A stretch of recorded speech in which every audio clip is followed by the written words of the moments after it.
नमस्कार, मैं रचना Sharma चढ़ीगढ़ dam TV देख रहे सभी दर्शकों का स्वागत करती हूं। आप देख रहे हैं हरियाणा न्यूज। समाचारों की शुरुआत से पहले एक नजर आज की मुख्य सुर्खियों पर।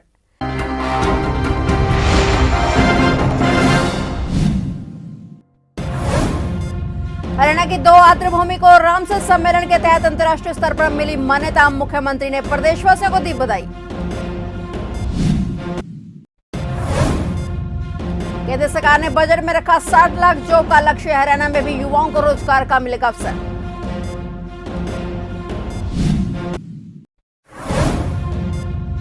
मौसम विभाग ने जारी किया हरियाणा में बारिश का येलो अलर्ट। किसानों से की खास अपील। हरियाणा में कड़ाके की ठंड जारी।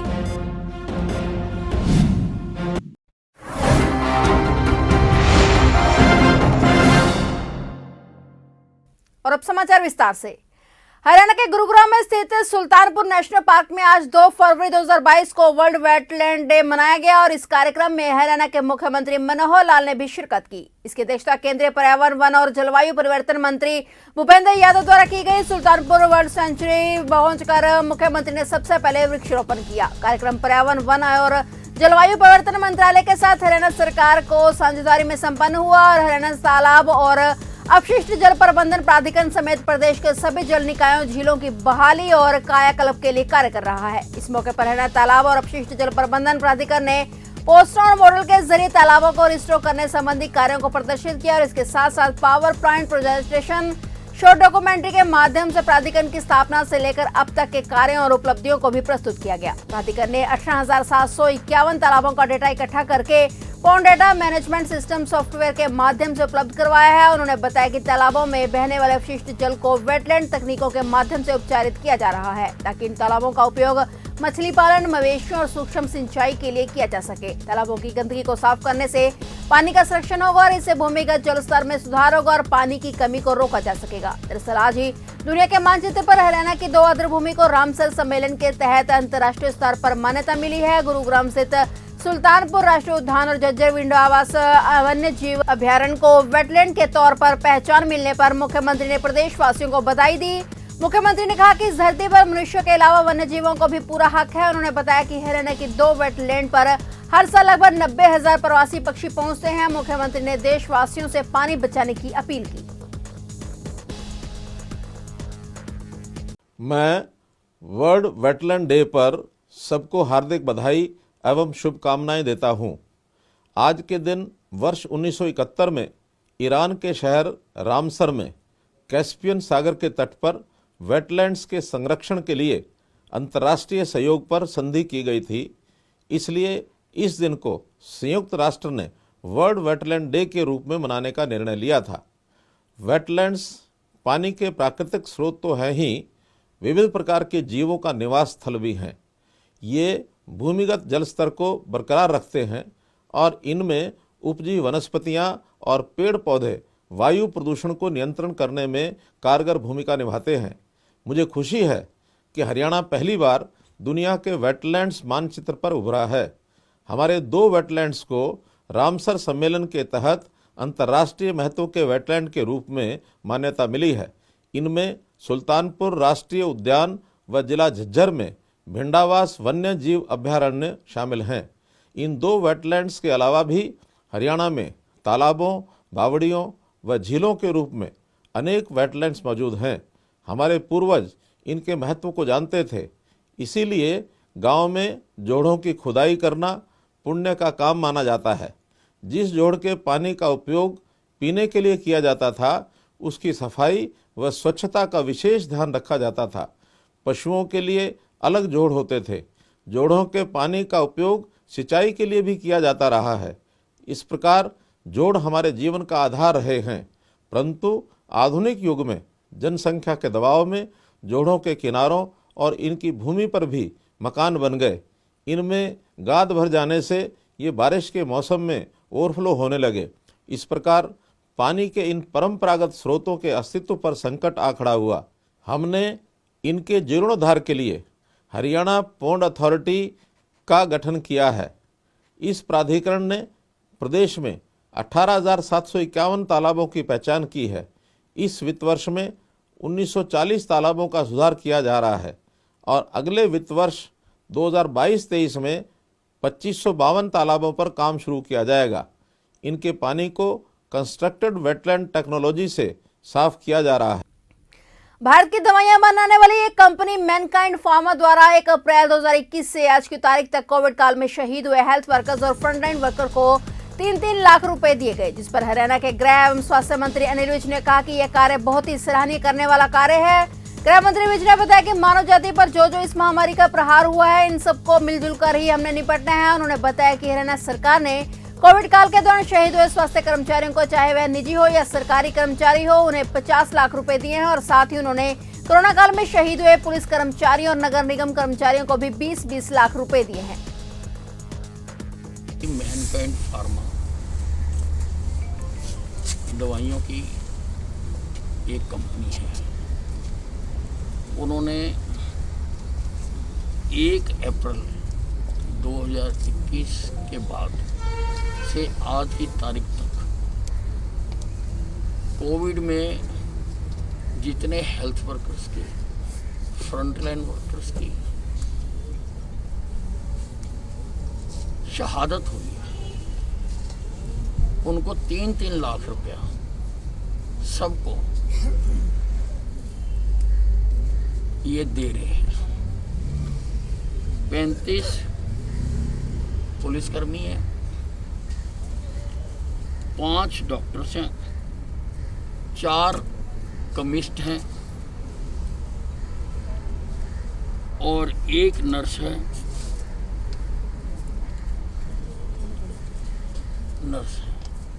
बाकी भी जो इनकी सूची में अभी नहीं आए होंगे, इन्होंने कहा है कि जो इस पीरियड के दौरान जिनकी भी शहादत हुई होगी उनको हम 3 लाख रुपये देंगे। इसके अतिरिक्त भी इन्होंने बहुत सहायता की है। 108 ऑक्सीजन कंसनट्रेटर जो इन्होंने दिए हैं और लगभग 100 करोड़ रुपया इन्होंने भारत सरकार को CSR में से दिया है कोरोना की मदद के लिए। बहुत सराहनीय काम है, क्योंकि ये जो महामारी आई है, ये मानव जाति पर जो प्रहार हुआ है, ये हम सबको मिलजुल कर ही इससे निपटना है।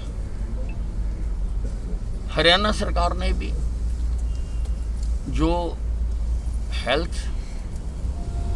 के वर्कर्स, प्राइवेट या सरकारी, इस महामारी से लड़ते हुए जिन्होंने अपने प्राण न्यौछावर कर दिए, उन सबको 50-50 लाख रुपए। हरियाणा पुलिस में जिन्होंने अपनी जान गंवा दी, उनको 20-20 लाख रुपए। और ऐसे ही नगर पालिका के लोगों को जिन्होंने अपनी जान गंवा दी, उनको भी 20-20 लाख रुपए सरकार दे। जेजेपी के प्रधान महासचिव दिग्विजय सिंह चौटाला ने कहा कि देश का बजट पेश हुआ है और पहली नजर में से कृषि के आसपास का बजट माना जाएगा। प्रोग्रेसिव पॉलिटिक्स का हिस्सा दुष्यंत चौटाला रहे हैं और इस बजट में भी प्रोग्रेसिव सोच दिखी है। हरियाणा में 75% आरक्षण लागू किया गया है। जेजेपी के प्रधान महासचिव ने कहा कि केंद्र सरकार ने बजट में 60 लाख जॉब का लक्ष्य रखा है। हरियाणा में भी युवाओं को रोजगार का अवसर मिलेगा और युवाओं की उम्मीद जगी है। इसके अलावा 400 नई ट्रेनें बजट में घोषित हुई हैं, जिसका फायदा हरियाणा को मिलेगा। दिग्विजय चौटाला ने कहा कि नए हाईवे 25,000 किलोमीटर का बनाने का लक्ष्य रखा गया, जिसमें हरियाणा के भी कई हाईवे शामिल हैं। केमिकल मुक्त खेती और MSP किसानों को मिले, इसके लिए प्रावधान किया गया है। 16.5 लाख करोड़ का एग्रीकल्चर लोन के लिए मंजूर किए हैं और साथ ही कोल्ड स्टोरेज पर 50% सब्सिडी देने की भी घोषणा की है। लगातार प्रदर्शन पर चल रही आंगनवाड़ी वर्करों ने, हेल्परों ने आज प्रदेश भर में दमन विरोधी दिवस मनाया और सरकार के खिलाफ विरोध प्रदर्शन किया। वहीं यमुनानगर जिले में भी आंगनवाड़ी वर्करों व हेल्परों ने सड़कों पर उतरकर सरकार के खिलाफ नारेबाजी करते हुए विरोध प्रदर्शन किया और कहा कि प्रधानमंत्री और मुख्यमंत्री ने जो 2018 में घोषणा की थी, उसको अमल में लाया जाए। वहीं पर पोषण ट्रैकर एप्लीकेशन को रद्द कर कार्य को पहले की तरह मैनुअल तरीके से लागू किया जाए। आज जो पूरे प्रदेश में ये दमन विरोधी दिवस मनाया जा रहा है, ये सरकार की हठधर्मिता के कारण जो है तमाम विभागों के कच्चे पक्के कर्मचारी, सर्व कर्मचारी संघ हरियाणा और मजदूरों का संगठन ट्रेड यूनियन CITU मिलकर के ये दमन विरोधी दिवस पर कार्रवाइयाँ कर रहे हैं। जो आंगनबाड़ी की वर्कर्स और हेल्पर्स पर हरियाणा की खट्टर सरकार ने जो दमन किया है, आज उसका जो है विरोध पूरे प्रदेश में किया जा रहा है। हम सरकार से मांग कर रहे हैं कि सरकार दमन का रास्ता छोड़े, बातचीत के माध्यम से आंगनबाड़ी वर्कर्स हेल्पर्स की समस्याओं का समाधान करे। तो मैम मुख्य मांगे क्या है जो इनकी हेल्पर होगी? देखिए, कोई मुख्य ऐसी मांग भी नहीं है। स्वयं सरकार ने घोषणा की है, प्रधानमंत्री श्री नरेंद्र मोदी जी ने 2018 में घोषणा की कि आंगनबाड़ी की वर्कर्स और हेल्पर्स के मानदेय में जो है बढ़ोतरी की जाएगी, उनके मानदेय दोगुने किए जाएंगे, उनको दिवाली का तोहफा दिया जाएगा। वर्ष 2018 में ही मुख्यमंत्री जी ने घोषणा की कि वर्कर को कुशल और हेल्पर को अर्धकुशल का दर्जा दिया जाएगा। सरकार ने, केंद्र और राज्य सरकारों ने स्वयं घोषणा की है और अब उनको लागू नहीं कर रहे हैं। एक पोषण ट्रैकर ऐप है जो इन महिलाओं को जो है ऑनलाइन काम करने में ये सक्षम नहीं है, एक उसको बंद करने की मांग है और जो प्रधानमंत्री और मुख्यमंत्री ने घोषणा की है उसको लागू करने की मांग है। यही मुख्य मांगे हैं और सरकार जानबूझकर जो है आंदोलन करवा रही है। आंदोलन करने का हमारा कोई विचार नहीं था, सरकार ने मजबूर किया है।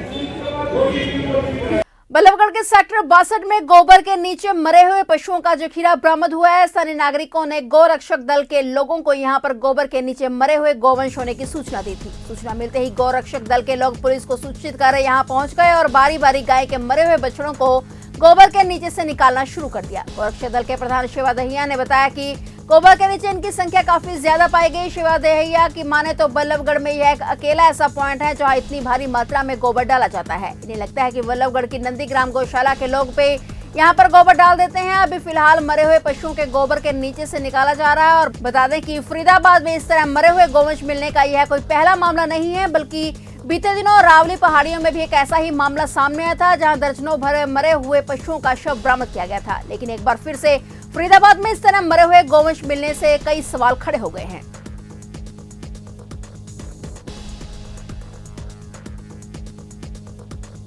यहाँ पर गोबर डला हुआ है बहुत सारा, और गोबर के अंदर कम से कम 10 से 15 गोवंश जो हैं वो ऊपर मरे हुए हैं और अंदर अलग हैं। तो सूचना मिलते ही हम यहाँ पर आए, मौके पर हमने देखा तो हमें गोवंश मिले हैं ऊपर। उसके बाद हमने पुलिस की सहायता ली है, पुलिस को सूचना दी है, पुलिस भी मौके पर आई हुई है। अभी JCB मंगा रहे हैं हम, JCB के बाद गोबर को खुदवा कर देखेंगे इसमें और कितने गोवंश अंदर मिले। एक 61 सेक्टर में खाली गिरफ्त जगह में गोबर में कुछ गौ के वंश मिले हैं मरे हुए। क्या बताया यहाँ के लोगों ने? क्या बताया? मौके पहुँचा हूँ, मुझे पता चला कि ये गौशाला में जो बच्चे मर जाते हैं उन्हें गोबर के साथ डाल दी। क्या कार्रवाई बनती है इसमें यदि वो लोग दोषी पाए जाते हैं तो? जो उचित कार्रवाई हो की जाएगी। सबसे पहले तो इन्हें JCB बुला के दबाएंगे इन्हें। बाकी जो कौन सी गौशाला का बताया जा रहे हैं फिलहाल? ये ऊंचा गांव गौशाला का बताया जा रहा है। किसान नेता का कैथल पटियाला स्टेट हाईवे शहीद उधम सिंह चौक पर आमरण अनशन शुरू हो गया है। युवा किसान नेता ने अपने ही किसान साथियों पर प्रशासन के साथ मिलीभगत कर करोड़ों रुपए की भूमि कब्जाने के आरोप लगाए हैं। कैथल पटियाला स्टेट हाईवे पर किसानों पर करोड़ों की जमीन पर कब्जा करने के आरोप लगे हैं। युवा किसान नेता ने SDM और मार्केट कमेटी सचिव पर मिलीभगत के आरोप लगाए हैं। उनका कहना है कि कैथल पटियाला स्टेट हाईवे पर किसानों द्वारा मार्केट कमेटी की भूमि पर कब्जा किया गया है। शिकायत करने के लगभग 2 महीने बाद भी कोई कार्रवाई नहीं हुई है, जबकि स्थानीय अधिकारियों से लेकर उच्च अधिकारियों तक मामले संबंधी शिकायत कई बार दी जा चुकी है। Chica Patiala Kaithal state highway पर करोड़ों रुपए की सरकारी जमीन पर कुछ कथाकथित किसानों द्वारा कब्जा किया जा रहा है, जिसको लेकर मैंने DC साहब को ज्ञापन भी दिया था। DC साहब ने SDM साहब को 2 दिन के अंदर कार्रवाई करने के आदेश दिए थे, परंतु SDM साहब और मार्केटिंग बोर्ड के सचिव कोई कार्रवाई नहीं कर रहे, क्योंकि जो मैंने 2 दिन पहले भी आरोप लगाए थे कि 5 लाख रुपए इन्होंने लेकर करोड़ों रुपए की भूमि पर कब्जा करने दिया जा रहा है। ये बिल्कुल सच है, क्योंकि जब DC साहब के आदेश के बाद भी ये काम नहीं कर रहे तो इससे आप अंदाजा लगा सकते हो कि इनके पास पैसे आए हुए हैं, ये जानबूझ के कार्रवाई नहीं कर रहे। कार्रवाई के नाम पर सिर्फ नोटिस देते हैं, बाकी कुछ नहीं। देखिए, किसान आंदोलन ये सिर्फ ये जो 5-7 किसान है यही किसान नहीं है, किसान आंदोलन में हमारी भी अहम भूमिका रही है, जिसके चलते हम किसान कौम को बदनाम नहीं होने देंगे कि ये 4-5 लोग किसानों के नाम पर जो प्रॉपर्टी डीलर हैं ये अपने प्लाट काट कर बेचेंगे और हम कब्जा नहीं होने देंगे, क्योंकि किसान कौम इन करके बदनाम नहीं होना चाहती। इस जो लोग वहाँ बैठे, देखिए, उन्होंने टाइम मांगा था कि हम 27 तारीख तक खाली कर देंगे।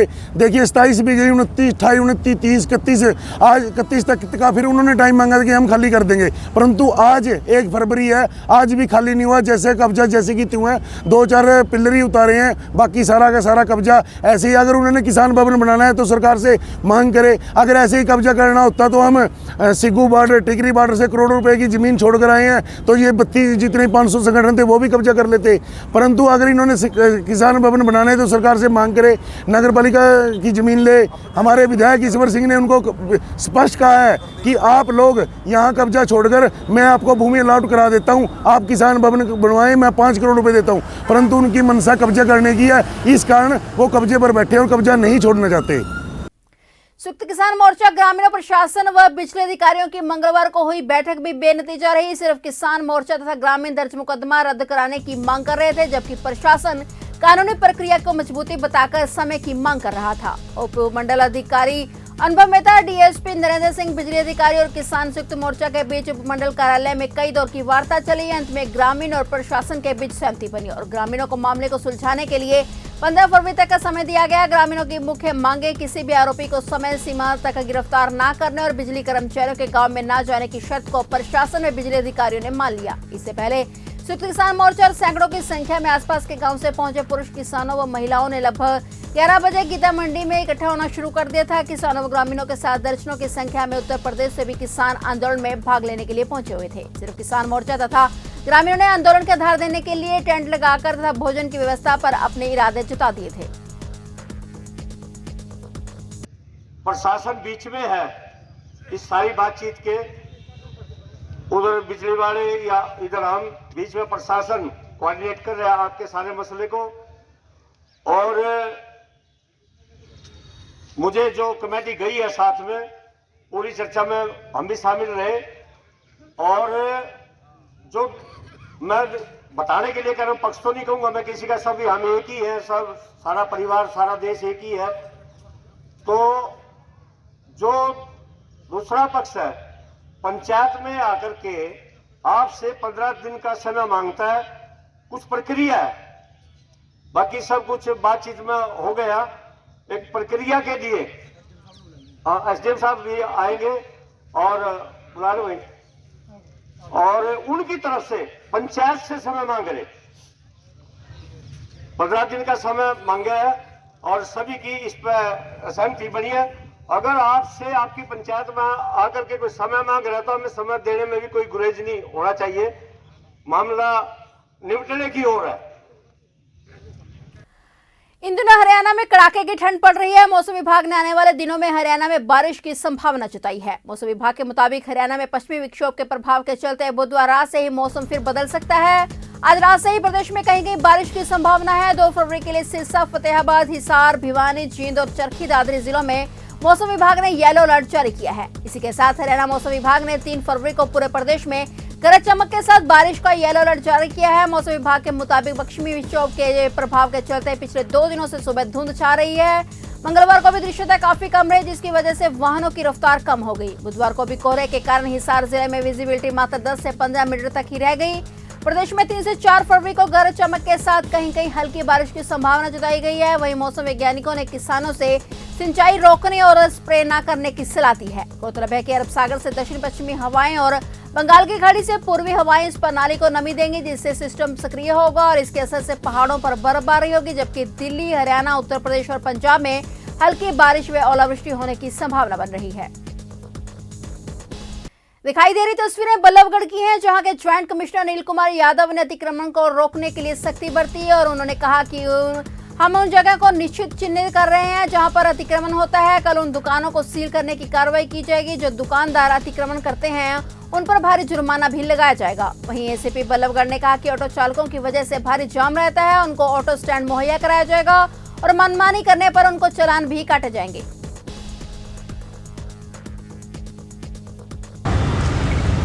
काफ़ी समय से जो मुहिम चली हुई है, जॉइंट कमिश्नर सर के द्वारा जो है बीच बीच में जो है मीटिंग की गई है और इसको देखने के लिए कि रूपरेखा तैयार करने के लिए, क्योंकि कई प्रयासों के बाद भी देखने में आया कि यहाँ जो मैनेजमेंट है कि वो जो है चरबरा गई है। कहीं ना कहीं जो है लोग जो है इसमें तंग हो रहे हैं, ट्रैफिक जाम लगता है, कई बार किसी को पीड़ित है उसको अगर हॉस्पिटल जाना हो, कुछ भी है तो वो चीज़ें देखने आए कि ट्रैफिक बहुत ज़्यादा होता है यहाँ पर जी। तो ऐसा कुछ नहीं है, यहाँ पर तभी यहाँ पर देखने आए हैं ताकि यहाँ पर जो कि रोडवेज़ के विभाग की तरफ से, आरटीओ के विभाग की तरफ से, एनएच की तरफ से और पुलिस की तरफ से भी जो भी यहाँ पे जो हम अच्छा कर सके, दुरुस्त कर सके मैनेजमेंट और उसको मौके पे किया जा सके, इसलिए यहाँ पर उतरे हैं हम, ताकि यहाँ पे कुछ मैनेजमेंट बन सके और जो काम है, जो काम सबके जो विभाग के अलग अलग काम है वो भी बांटे जा सके। क्योंकि यहाँ पर बस स्टैंड भी है, रेलवे स्टेशन भी हो गया, मेट्रो भी हो गया, ऑटो रिक्शा भी है, लोगों को यहाँ से जाने के लिए सुविधा भी है।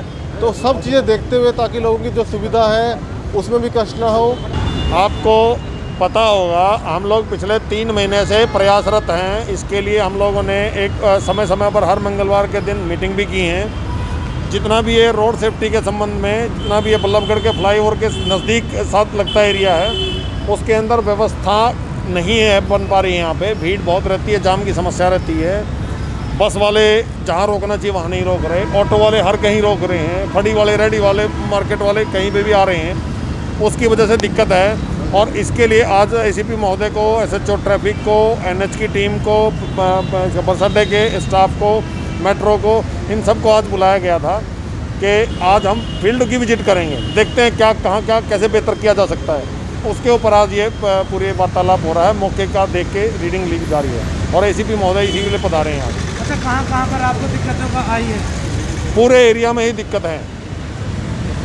एडवोकेट नवदीप शर्मा ने जानकारी देते हुए बताया कि कालका पिंजौर की सड़कों को ठीक करवाने के लिए उन्होंने 31 जनवरी को शांतिपूर्वक रोष प्रदर्शन करते हुए एसडीएम ऑफिस का घेराव किया था। वहीं बी&आर के एसडीओ ने उन्हें आश्वासन दिया था कि 1 फरवरी को दोपहर 2 बजे से टूटे हुए सड़क के गड्ढों को चारकोल से भरा जाएगा। नवदीप शर्मा ने बताया कि बी&आर के एसडीओ ने अपना आश्वासन पूरा किया है। उनके डिपार्टमेंट द्वारा गड्ढों में चारकोल भरवाने का काम शुरू करवा दिया गया है। उन्होंने बी&आर डिपार्टमेंट के वर्करों का काम शुरू करने पर हार पहनाकर और लड्डू खिलाकर स्वागत किया। साथ ही उन्होंने एसडीओ का काम शुरू करवाने पर धन्यवाद किया।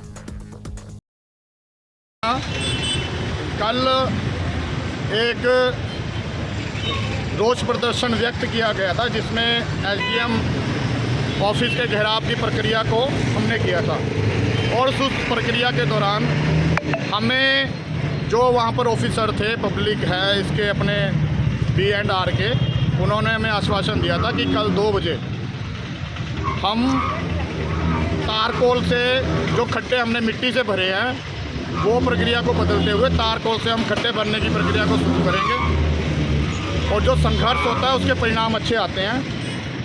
जो इन्होंने वादा किया था वो इन्होंने वादा पूरा किया। आज 2 बजे का समय दिया था, इन्होंने 3 बजे काम शुरू कर दिया।